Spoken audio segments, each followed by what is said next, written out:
जय हिंद। चलिए आज हम समझते हैं आगे अर्थव्यवस्था को। इसके पिछली क्लास में आपने समझा था जहां तक का, उससे ठीक आगे हम बात करते हैं। इससे पहले अर्थव्यवस्था में आपने समझा था अर्थव्यवस्था के प्रकार यानी इकोनॉमी का टाइप्स, जिसमें पूंजीवादी अर्थव्यवस्था, समाजवादी अर्थव्यवस्था, इन दोनों को मैंने समझ लिया था। अगर आपने उस वीडियो को नहीं देखा तो पीछे पहले देख लीजिए, उसके बाद ये समझ में आ जाएगा। आज हम समझते हैं मिश्रित अर्थव्यवस्था। मिश्रित अर्थव्यवस्था का जन्म कैसे हुआ?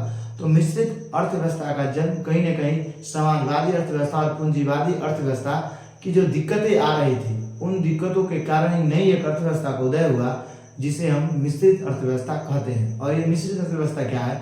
तो समाजवादी और पूंजीवादी दोनों को मिला दीजिए, क्या हो जाएगा? मिश्रित अर्थव्यवस्था। समझे? और ये जो सबसे पहले जिनके दिमाग में यह बात आया था, उनका जो नाम है वो है जॉन मिनार्ड कीन्स। कौन है? John Maynard Keynes. ये व्यक्ति पहले अर्थशास्त्री थे जिनके दिमाग का यह उपज था, और उन्होंने बोला कि ना ही पूंजीवादी और ना ही समाजवादी एक नई चीज को अडॉप्ट करो, जिसको हम बोलते हैं मिश्रित अर्थव्यवस्था। तो चलिए हम इसको आज अच्छे तरीके से समझते हैं। तो मिश्रित अर्थव्यवस्था की बात करते हैं तो सिंपल बात है, जब इसका नाम मिश्रित है इसका मतलब दोनों इसमें मिला होगा। देखिए क्या है, अगर हम अर्थशास्त्र की बात करते हैं, इसमें बताया था आपको पूंजीवादी, समाजवादी और मिश्रित अर्थव्यवस्था। पूंजीवादी के बारे में आपने ये समझा था कि पूंजीवादी अर्थव्यवस्था में जो मालिक होते हैं वो कौन होते हैं? तो कहीं ना कहीं इसका मालिक बाजार होता है, कोई कंपनी या व्यक्ति इसका मालिक होता है, मतलब कीमत का निर्धारण कोई कंपनी या व्यक्ति करता है। वहीं पे समाजवादी अर्थव्यवस्था में मैंने ये समझा था कि समाजवादी अर्थव्यवस्था में जो जितनी भी चीजें होती है उसका तय कौन करती है? सरकार करती है। वर्तमान समय में पूंजीवादी अर्थव्यवस्था सभी के सभी विकसित देशों में है, तो वहीं पे समाजवादी अर्थव्यवस्था किसी भी देश में नहीं है। पूर्व समय में मतलब कि रूस में था, लेकिन वहां भी यह सफल नहीं हो पाया, वहां से भी यह खत्म हो गया। तो चलिए हम समझते हैं बारी बारी से कि अब मिश्रित अर्थव्यवस्था क्या है। मिश्रित अर्थव्यवस्था की बात करते हैं तो मिश्रित अर्थव्यवस्था क्या है समझिए। ये जो है ये जॉन मिनार्ड कीन्स का देन है। जॉन मिनार्ड कीन्स, इन्हीं के दिमाग में आया कि अगर पूंजीवादी और समाजवादी दोनों को मिला दिया जाए तो दोनों से एक नया अर्थव्यवस्था निकलेगा, उसी को क्या बोल देंगे? मिश्रित अर्थव्यवस्था। अगर इनकी बात करते हैं तो देखिए इसमें क्या होता है। पूंजीवादी अर्थव्यवस्था में ये दोनों पूंजीवादी और समाजवादी मिक्सचर होता है, जिसको हम क्या बोलते हैं? मिश्रित अर्थव्यवस्था। अगर इसकी बात करें तो जैसा कि आप देख रहे थे, इसमें जो प्रतियोगिता होता है, इसमें स्वच्छ प्रतियोगिता होता है। स्वच्छ प्रतियोगिता कहने का मतलब ये है कि अगर कोई मोटरसाइकिल बनाने वाला दो कंपनी है, एक कंपनी, मान लो कि आप मोटरसाइकिल कोई एक कंपनी बना रहा है, फिर कोई बी कंपनी बना रहा है। अगर ये दोनों, अगर मान लीजिए कि इस मोटरसाइकिल का ये 1 लाख कीमत रखा है, तो इस कंपनी को भी मजबूरी है कि 1 लाख रखना होगा। अगर 1 लाख नहीं रखती है और 1 लाख से 2, 4, 5 हजार आगे पीछे कर सकता है, लेकिन इससे आगे पीछे नहीं कर सकता है ज्यादा। क्यों? इसलिए नहीं कर सकता है क्योंकि ये कंपनी जो होती है इसका कीमत का निर्धारण कंपनी खुद करती है, और उसके बाद ये जो करती है वो सरकार से परमिशन लेके, क्योंकि दोनों का सह अस्तित्व होना चाहिए। अगर ये कीमत रखेगी तो ऐसा नहीं कि ये 1 लाख में सेम मटेरियल को बेच रहा है तो ये 2 लाख में बेच देगा, ऐसा बिल्कुल नहीं होगा, जो कि पूंजीवादी अर्थव्यवस्था हमको देखने को मिला था। समझ में आ गया? तो यहाँ पे कीमत का जो निर्धारण करेगी, तो यहाँ पे कीमत का निर्धारण सरकार और निजी दोनों करेगा। तो इसलिए इसमें जो प्रतियोगिता होगा कंपनियों के बीच में या व्यक्ति के बीच में, जो मतलब कि उत्पादन करते हैं, जो उद्यम है, तो उद्यम के बीच में क्या होगा? स्वच्छ प्रतियोगिता होगा। और वहीं पे पूंजीवादी अर्थव्यवस्था में जो प्रतियोगिता था वो था गला काट प्रतियोगिता। जब पीछे आप पढ़िएगा तो उसमें समझ में आएगा कि क्या होता है गला काट प्रतियोगिता। नेक्स्ट हम बात करते हैं इसमें जो है आर्थिक विकास। इसमें आर्थिक विकास की अगर हम बात करते हैं तो इसमें आर्थिक विकास को लेकर सरकार और निजी कंपनी जो होती है वो दोनों मिलकर अर्थव्यवस्था को मेच्योर, मतलब क्या करते हैं? अर्थव्यवस्था को आगे बढ़ाता है। मतलब देखिए क्या करता है कि आर्थिक विकास जो होता है वो निजी कंपनी, मतलब प्राइवेट और सरकारी, ये दोनों मिलकर क्या करता है? ये दोनों सह अस्तित्व, मतलब दोनों मिलकर अर्थव्यवस्था को बढ़ाने का काम करता है। ऐसा नहीं कि सिर्फ निजी कंपनी के हाथों में होगा, कीमत का निर्धारण ये करेगी और सरकार सिर्फ करेगी। कहने का मतलब ये है कि अगर कोई कंपनी खुल रही है तो उस कंपनी के रेट का निर्धारण जो कंपनी का उद्यम है, मालिक है, वो करेगा, और उसके साथ साथ उसका तय सरकार भी करेगा। समझ में आ गया? इसी को बोलते हैं क्या? मिश्रित अर्थव्यवस्था। मतलब कोई अकेला एक मालिक नहीं होगा इसका, सिंपली समझिए। समझ में आ गया? अगर नेक्स्ट हम बात करते हैं तो भारतीय अर्थव्यवस्था जो है वो पूरी तरह से मिश्रित अर्थव्यवस्था पर आधारित है। अभी वर्तमान समय में भारत की अगर बात करते हैं तो ना भारत समाजवादी अर्थव्यवस्था में है, ना ही भारत आपका पूंजीवादी अर्थव्यवस्था है, मतलब पूंजीवादी भी नहीं है। भारत मिश्रित अर्थव्यवस्था का सबसे बड़ा उदाहरण है। और ये क्वेश्चन कई एग्जामों में बार बार हजारों बार पूछा गया है। तो भारत जो है वो मिश्रित अर्थव्यवस्था का एग्जाम्पल है। अगर हम बात करते हैं कि सर मिश्रित अर्थव्यवस्था का जरूरत क्यों पड़ा, इसका उद्देश्य क्या है, तो इसका उद्देश्य क्या है, तो इसका उद्देश्य है दो चीज। देखिए इसका उद्देश्य एक लाभ कमाना, क्या है, लाभ कमाना। लाभ कमाने का सेंस ये है कि जितनी भी कंपनियां हैं, जितने उद्यम है, जितने लोग उत्पादन के सृजन में लगे हुए हैं, उन सभी का उद्देश्य ये है लाभ कमाना। और वहीं पे देखिएगा तो इसका एक और उद्देश्य है सामाजिक कल्याण करना। क्या करना, सामाजिक कल्याण करना, वो भी संतुलन बनाकर। लेकिन आप यहाँ पे देखो ये सामाजिक अर्थव्यवस्था सीमित सिर्फ और सिर्फ समाज कल्याण का बात कर रहा था। किसका, समाज कल्याण का। अगर ज्यादा समाज कल्याण का बात किया जाए तो फिर कंपनियां अपने ऊपर नहीं उठ पाएगी, समझे। अगर हम बात करते हैं पूंजीवादी अर्थव्यवस्था में, तो ये कंपनियां सिर्फ अपना देखती थी, श्रम का क्या हो रहा है, उपभोग करने वाले का क्या हो रहा है, उससे उसको कोई दूर दूर तक मतलब नहीं था। किसका, तो ये पूंजीवादी अर्थव्यवस्था में जितनी भी कंपनियां थी वो क्या चाहती थी कि वो ज्यादा से ज्यादा लाभ मिले, है कि नहीं। और लाभ के चक्कर में हानि किसको होता था, तो जो श्रम या मतलब कि जो मजदूर वर्ग के लोग हैं उनको ज्यादा हानि होता था पूंजीवादी अर्थव्यवस्था में। और उसके बाद समाजवादी अर्थव्यवस्था में सिर्फ और सिर्फ कल्याण का बात हो रहा था। तो ये दोनों मतलब भारत में नहीं चल पाएगा, इसलिए इन दोनों को मिला दिया गया और मिश्रित अर्थव्यवस्था भारत में लाया गया। तो कहीं ना कहीं ये दोनों चीज पर जोर देता है, मतलब लाभ कमाने पर भी और समाज में कल्याण, मतलब समाज का कल्याण को संतुलन बनाकर आप क्या कीजिए, लाभ कमाइए। समझ में आ गया। तो इसी को हम क्या बोलते हैं, मिश्रित अर्थव्यवस्था। तो अगर हम बात करते हैं कुछ और बातों पे कि भारत में मिश्रित अर्थव्यवस्था क्यों माना गया, इसका जरूरत क्यों था।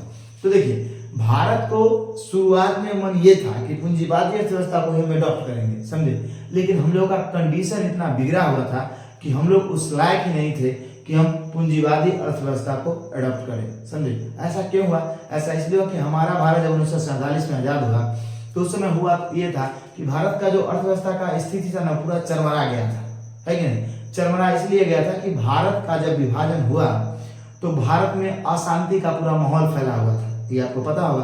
तो अशांति का माहौल फैला हुआ था, तो भारत अर्थव्यवस्था पर ध्यान ना देके ये चाहता था कि हम पहले अपने भारत के अंदर स्वराज के अंदर शांति का स्थापना करें, जिससे लोगों को संतुष्टि पहले ये मिले, समझे। क्योंकि सब लोगों में भगदड़ मचा हुआ था। तो उस समय अगर आप रुपया पैसा की बात कीजिएगा, कंपनियों का बात कीजिएगा, तो लाठी लेके पीछे दौड़ेगा, मारो इसको पहले।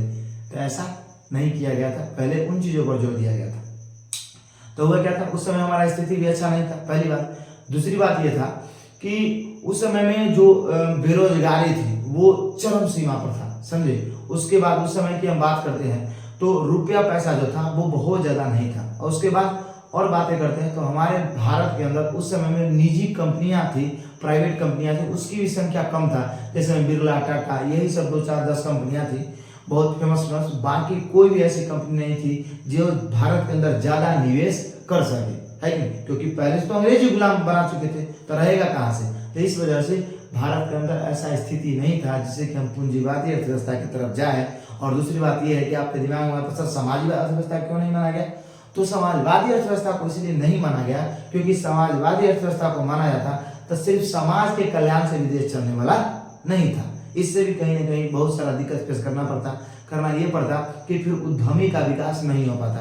जो कंपनियां हैं प्राइवेट सेक्टर की, उनका विकास नहीं होता। उनको बोला था कि आप ये कीजिए वो कीजिए, तो फिर कहीं ना कहीं प्रॉब्लम झेलना पड़ता। तो इसी वजह से ना समाजवादी को लिया गया और ना ही पूंजीवादी को स्पेशल लिया गया। हमारे भारत ने जो अपनाया वो मिश्रित अर्थव्यवस्था को अपनाया। बट एक बात आपको जानकर हैरानी होगी कि मिश्रित अर्थव्यवस्था को तो बेशक भारत ने अनाउंसमेंट कर दिया कि हम ये अडॉप्ट करते हैं, लेकिन हुआ क्या, हुआ ये कि ये मिश्रित अर्थव्यवस्था भारत में मतलब शुरुआत में जब घोषणा होता है, ऐसा नहीं कि उसी समय से लग गया। कहने का मतलब यह है कि भारत 1947 लेकर 1991 तक समाजवादी अर्थव्यवस्था में जीता रहा। 1947 से लेकर 1991 तक, और 1991 से लेकर 2022 या 2024 भी बोल सकते हैं, 1991 के बाद जो आया वो आया आपका पूंजीवादी अर्थव्यवस्था। समझ में आपको आ गया। अब एक चीजों पर हम बात करते हैं, अब कुछ और चीजों हम आपको बताते हैं। देखिए होता क्या था, पूंजीवादी अर्थव्यवस्था जो है उसको अमेरिका ने शुरू किया था, समझे। और समाजवादी अर्थव्यवस्था को किसने अपनाया था, शुरू किया था, रूस ने शुरू किया था। तो इसके लेकर इस अर्थव्यवस्था को अपनाने के लेकर कुछ देशों को ऐसा लगता था कि अगर हम पूंजीवादी अपनाएंगे इसका मतलब अमेरिका का हम सपोर्ट कर रहे हैं, समझिएगा ध्यान से। अगर हम समाजवादी अपनाते हैं तो हम क्या करते हैं, रूस का सपोर्ट कर रहे हैं। तो इसीलिए एक तरफ और मुद्दा था, इसी को हम बोलते हैं तो आपको पता होगा, जब इतिहास पढ़िएगा, पॉलिटी पढ़िएगा, तो वहां पता चलेगा गुट निरपेक्ष। तो गुट निरपेक्ष का मतलब होता है ना हम अमेरिका गुट में रहेंगे, ना हम रूस गुट में रहेंगे, हम अपना एक अलग गुट निरपेक्ष बनाएंगे। और गुट निरपेक्ष का जब स्थापना हुआ था तो पंडित जवाहरलाल नेहरू भी उसके सदस्य थे, और उन्होंने बोले थे ना हम अमेरिका का सपोर्ट करेंगे, ना हम रूस का, करेंगे तो दोनों का। इसलिए इसका गठन हुआ। और आगे जाके भारत में भी दिमाग लगाया कि अगर हम पूंजीवादी अपनाते हैं तो अमेरिका को लगेगा कि हमको भारत सपोर्ट कर रहा है, उसका रूस को अपनाएंगे तो रूस को लगेगा कि हमको सपोर्ट कर रहा है। तो ये दोनों को छोड़ दिया और एक नई अर्थव्यवस्था को अपनाया जिसे मिश्रित अर्थव्यवस्था के नाम से जानते हैं। तो ऑफिशियली इस्लाम में हुआ था। तो जो चीज हम आपको बोले वो सभी की सभी यहाँ लिखा गया। देखिए मतलब स्वतंत्रता के समय निजी क्षेत्र कमजोर था। हम आपको जैसा कि बताया, निजी क्षेत्र में, प्राइवेट सेक्टर में बहुत सारी कम कंपनियां थी। बजाज था, टाटा था, बिरला था, यही सब कंपनियां थी और बड़ी बड़ी कंपनियां नहीं थी उस समय में, क्योंकि स्थिति चरमराया हुआ था। उसके बाद हम बात करते तो पूंजी की बहुत अभाव था।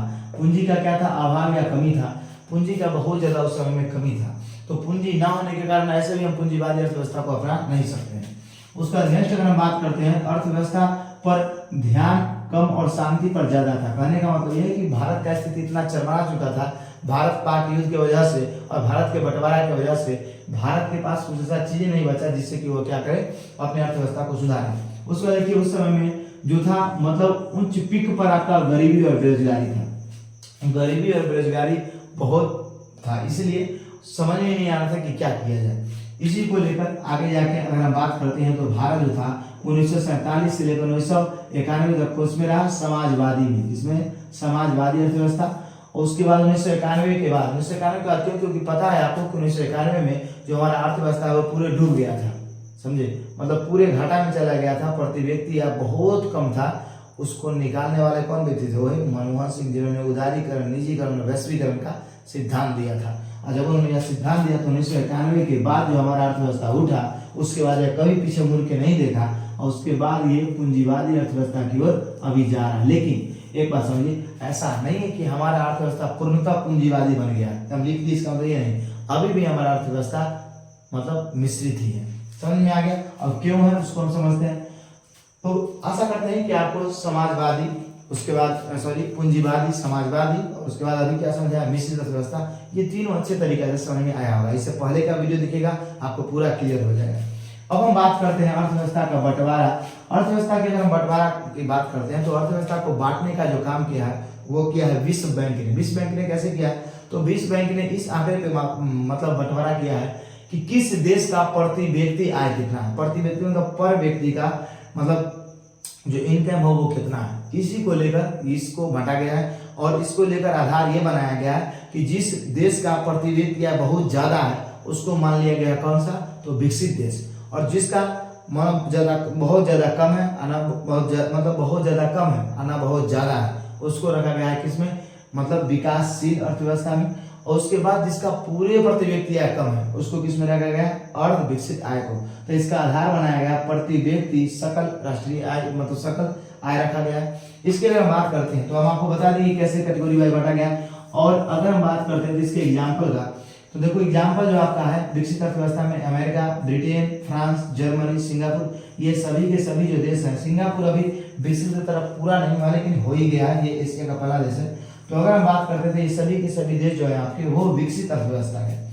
उसको अगर हम बात करते हैं विकासशील का, तो भारत विकासशील देश के अंदर आता है, चाइना विकासशील अर्थव्यवस्था के अंदर आता है, इंडोनेशिया, नेपाल, श्रीलंका, ये सभी के सभी विकासशील अर्थव्यवस्था हैं। अब देखिए $12,096 से अगर ऊपर किसी व्यक्ति का प्रति व्यक्ति आय है तो इसका मतलब वो विकसित अर्थव्यवस्था के अंदर आता है। समझिए इसका एक रेंज है। और 12,096 से नीचे 9,000 के कुछ मतलब बीच में अगर है तो वो विकासशील अर्थव्यवस्था के अंदर आता है। ये हम आपको बताएंगे क्या है ये डाटा। नेक्स्ट अगर हम बात करते हैं अर्धविकसित अर्थव्यवस्था का, तो ऐसे देश जो न इसमें आते हैं न इससे आते हैं, मतलब कहीं ना कहीं वो बहुत गरीबी से अभी भी जूझ रहा है, तो उसको रखा गया किसमें, अर्धविकसित अर्थव्यवस्था में। जैसे में आपका अफगानिस्तान हो गया, बांग्लादेश हो गया, मध्य अफ्रीका हो गया, अंगोला हो गया, बुरुंडी हो गया, फासो हो गया। तो ये सभी के सभी जो देश हैं, ये सभी के सभी देश आपके अर्धविकसित अर्थव्यवस्था में आते हैं। तो इन सभी को आपको ध्यान में रखना है। उसके बाद इसका मैंने सिर्फ आपको अभी डेमो दिखाया है, टेलर दिखाया है, सिनेमा अभी बाकी है। तो जैसे ही हम दूसरा वीडियो लाएंगे तो विकसित अर्थव्यवस्था, विकासशील अर्थव्यवस्था और अर्धविकसित अर्थव्यवस्था को अच्छे तरीके से समझेंगे, जिससे कि आपका एक भी क्वेश्चन नहीं छूटेगा। अभी तक हम आपको पूंजीवादी, समाजवादी और मिश्रित अर्थव्यवस्था को अच्छे से समझा दिए। आपको कैसा लगा ये जरूर बताइएगा, और आपको इकोनॉमिक्स पढ़ के हमसे कैसा लग रहा है ये जरूर कमेंट करके बताइए, क्योंकि हमें पता चल पाएगा कि आपको समझ में आ रहा है या नहीं आ रहा है। तो एक बार आप इसका स्क्रीनशॉट लीजिए। तो चलिए हम आपसे मिलेंगे अगली वीडियो में, तब तक के लिए जय हिंद, जय भारत।